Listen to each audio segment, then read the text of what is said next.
The Challenger 600 crash in Bangor, Maine.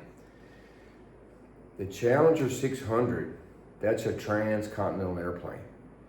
You can go from New York City to LA in that airplane. Depending upon how it was set up, it can hold 18 people. And it's an all-weather airplane. That's the closest airplane to a 737 as you can get. That's a heavy-duty airliner airplane. It's an all-weather airplane, transcontinental. It's a $30 million airplane. That plane there was a 2020, so it had the new avionics and everything in it. Now, that northeast up there like that, one of the big problems that you have are animals on the runway. I've gotten up before I went flying, because I'm an early morning person, at 5 in the morning and walked outside, and there'd be 20 deer, big deer, in the parking lot looking at you. Those airports up there, they've got a sophisticated fence all the way around to keep the animals out. It's jail quality, because if you go down that runway and you hit a deer or a moose, it can be the end. So that's one thing you got to think about. This is all speculation at this point. We don't know. They're saying that there is one of the pilots survived. Now, I don't know what conditions he's in, but he's going to know what happened. So one of the things you got to think about, did they hit an animal? The other thing you got to think about, the weather was bad. They had a crosswind. It was 3/4 visibility. Now, for that airplane, that's nothing. Those guys train in the sim for low visibility taxi, takeoff, and landing. So the low visibility, that plane can do it, and those pilots are trained for that. If you're flying a Challenger 600, you're a very smart, highly trained pilot. So the low visibility, I don't really think that's the problem, but if you're going down that runway 130 miles an hour and you got 3/4 visibility, you don't have time to stop if you hit something. I think they hit something on that runway. I think maybe they hit a deer, but the weather was bad, it was low visibility, and also it was a little bit of a crosswind.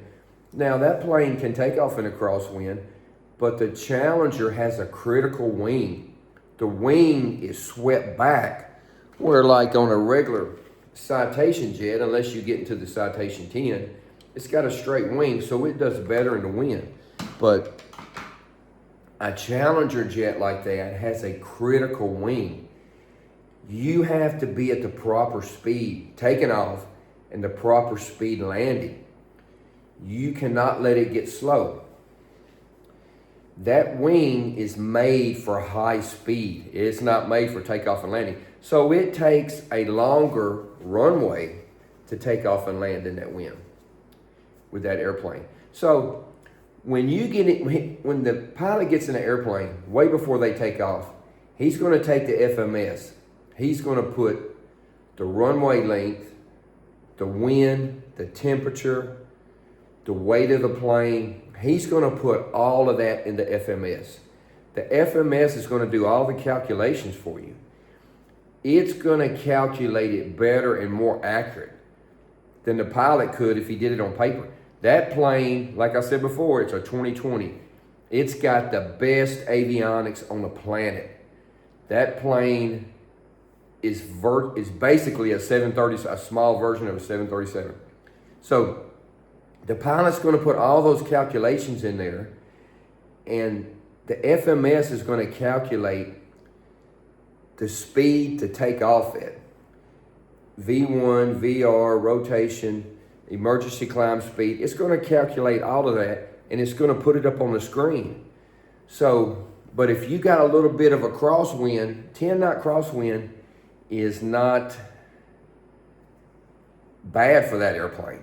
But if he gets a wind gust or something with that critical wing, and that wing barely tips the ground, that's really bad, because it's a critical wing. You got to keep your speed up. A lot of times when you calculate that and say it's 130 rotation speed, you add a little bit of margin to that. It's called adding a little bit for grandma. Because if you get a wind gust with that critical wing and you take off and he nicks the ground, I mean, that's bad. The plane was upside down. That means it rolled over.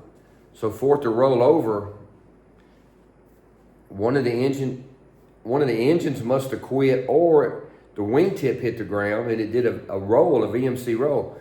So the wind and the visibility was a little bit difficult, but it's not out of the realm of that airplane. That airplane can handle that. Now, another thing you got to think about, the ice. They said they were de-icing the airplanes, so maybe they didn't get de-iced. I think they were going across the ocean, and that was a fuel stop before they crossed the ocean. That's where a lot of planes stop to get fuel before they cross the ocean. So if they were on the ground, they had to be on the ground at least an hour to get fuel. So it's not like they're going to land, get fuel in 5 minutes and leave. It's complicated and it's going to take some time. So I'm sure they deplaned the airplane, put fuel in and got back on. Now, hopefully they de-iced the plane before they took off. There's a complicated formula for de-icing the plane with different conditions. They put a chemical on the wing that doesn't let the ice adhere to the wing.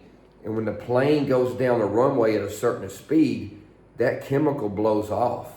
The wing is already heated. The airplane takes bleed air from the engine. It takes heat from the engine, and it goes through plumbing, basically, to the leading edge of the wings, and it heats it. Around the nacelles, the windshield is heated, so that keeps the ice off.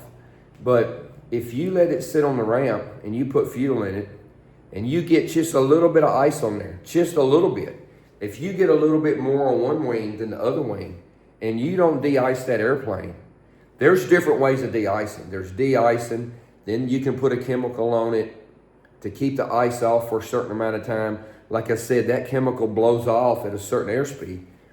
And if you land and get fuel and you don't de-ice it, and you take off with just a little ice on the wing, you can cause one wing to stall and the other wing keeps flying, and that's what makes it flip over like that. We don't know. They said on the news that yes, they were de-icing airplanes. That airport has a lot of traffic, and in those conditions, it's normal to de-ice airplanes. Is it cheap? No. It can be $600, $1,200. That chemical is expensive. And when you do it, it's not going to last a couple of hours. It's got like a 20-minute, 30-minute lifespan. So if there's a line of airplanes and you de-ice it and you're 15 in line, you got to look at your clock and time it, because that chemical is only good for a certain amount of time, depending on the chemical and depending on the money that you spend. So it could have been ice. I'm thinking more ice than I'm thinking hitting an animal on the runway. So if they didn't de-ice it, that could have been the problem. Now, the low visibility takeoff, 3/4 of a mile was what they were reporting at the time. When you're doing 130 and you've only got 3/4 of a mile that you can see out the windshield, you can't see the end of the runway taking off. You're just seeing a little bit taking off, so you don't have time to stop if you see something on the runway. And then that crosswind, that plane can take that crosswind, but that critical wing, you have to make sure your speed is accurate. I don't think the pilots are at fault. I don't think the airplane's at fault. something happened, either ice on the wing, they hit an animal, or they got a wind gust. I mean, we know what the storm has been here the last couple of days. And a wind gust on takeoff with a critical airplane like that can really ruin your day. So that's kind of my early thoughts. Of course, this is speculation. We don't know. They say one of the pilots survived, so if he's able, he's going to know, and he'll be questioned. Anytime you're in an accident like that, you don't speak to anybody. I mean, you get away from everybody because they're going to want to interview that pilot. And I don't think he's in any condition to talk right now. Even if you're in a small airplane and you have a small airplane crash, you don't talk to the FAA. You let your attorney do that. Now, the first thing they do with the pilots is give them a blood test. They're going to give them a blood test. They're going to call and see how much fuel they got on the plane. They're going to see who fueled it. They're going to look at the tapes. The FAA, they're going to look at the weather. They're going to interview every aspect about that plane. So this is early speculation. We'll know more later this afternoon. I'll try and put out a fresh video once we get more information on it. But I'm thinking perhaps they didn't de-ice it, put the de-icing fluid before they took off. That de-icing fluid is expensive, it's complicated, it doesn't have a long shelf life on the airplane. See, when you have weather like that and you have freezing rain, the rain is looking for something to stick on. And when it hits the metal wing, it wants to stick on there. But if you got the de-icing fluid, that keeps the ice off of the plane long enough for it to take off, and then the plane's de-icing equipment take over. Because that heated wing is very hot, and it'll keep the ice off. But when you're taxiing on the ground, you can get ice on the back, you can get ice on the tail, you can get ice on the wingtips, and that can degrade the performance of the wing when you're taking off. So the FAA is going to look real hard and see, did they get de-iced? How long were they on the ground after they got de-iced? If you put that fluid on the wing, on the airplane, and you sit for an hour, you've overstayed the time of the fluid's ability to protect that wing. So I'm thinking maybe they hit an animal, maybe a wind gust got them, or maybe they got some ice on the airplane and didn't de-ice that airplane. Whenever you fly from the south up north and say you're going to go up there and you're going to be there 2 or 3 days, you got to call ahead of time and reserve hangar space.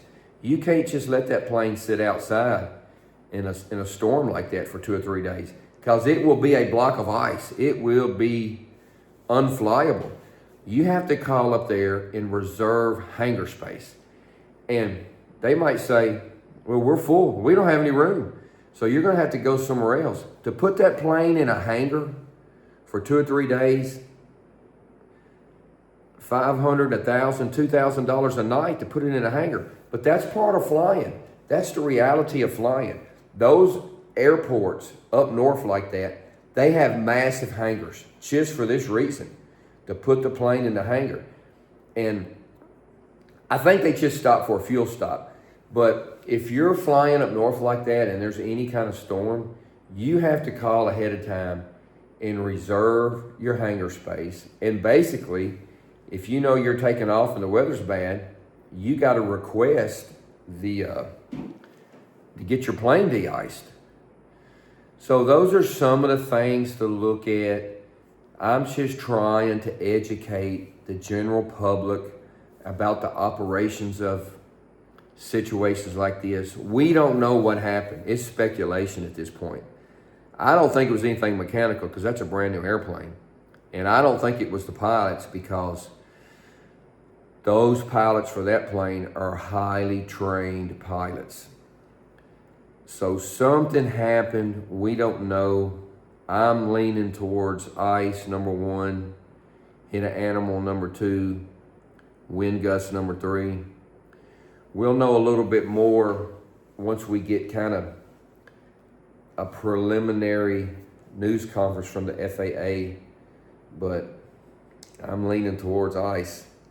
Anyway, that's my early speculation, and it's only speculation. I wasn't there.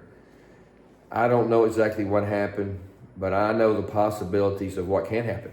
Here in Memphis, if I'm going early with a student at West Memphis Airport, they got a lot of coyotes. I go out there early in the dark. If we're taking off at 5 a.m., I go up and down that runway in my truck, blinking my lights with the radio to get the coyotes out of there, because there's so many coyotes. If you hit a coyote with your airplane, you can do a lot of damage, especially in a little small single airplane.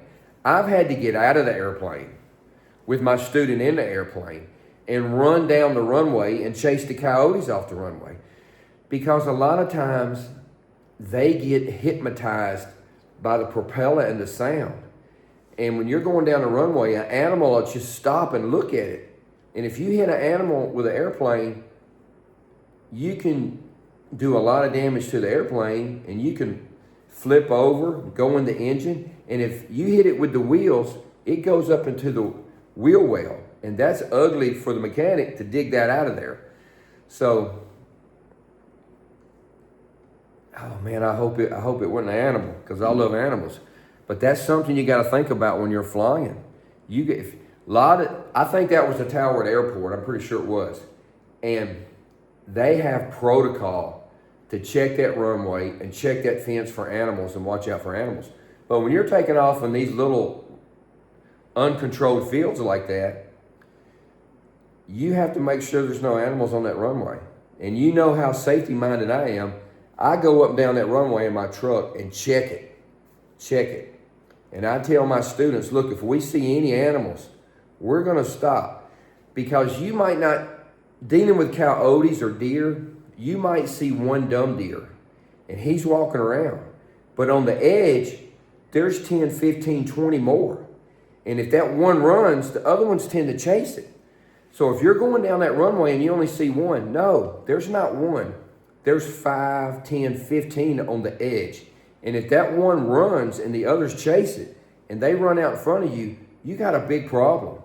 So if you see any kind of animals in the vicinity of that runway before you take off, you have to deal with that.